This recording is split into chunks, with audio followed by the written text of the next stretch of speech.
In this topsy-turvy world in which we live, we all need a little security, don't we?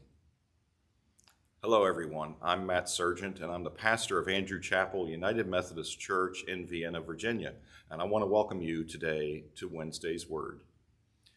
Yes, in this crazy, mixed-up world we live in, we need security, don't we?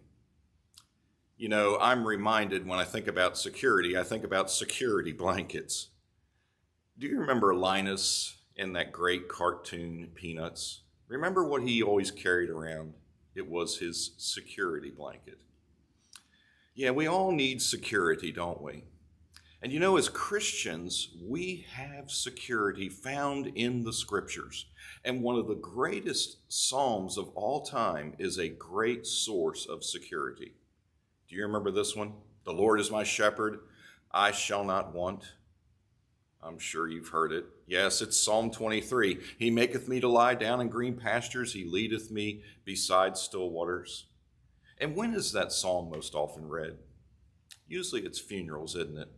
Because of that famous verse, yea, though I walk through the valley of the shadow of death, I will fear no evil, for thou art with me. Thy rod and thy staff, they comfort me.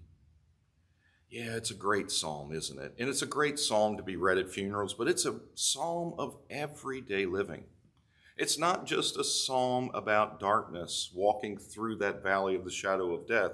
It is about that, but it's more. It's this verse where we read, surely goodness and mercy will follow me all the days of my life, and I will dwell in the house of the Lord forever. Oh, what wonderful words.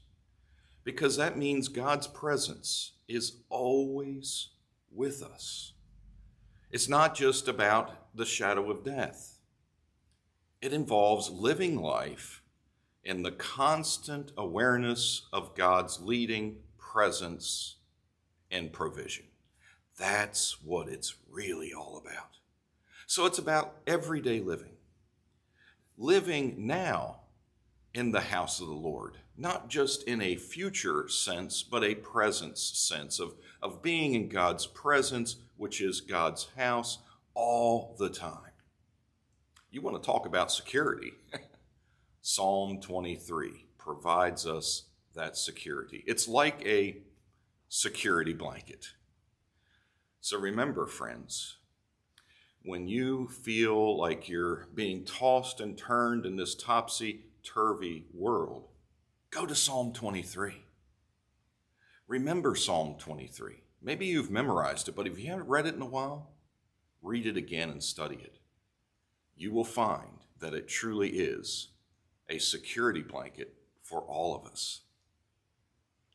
Take care now, and I hope you have a great rest of the week. God bless.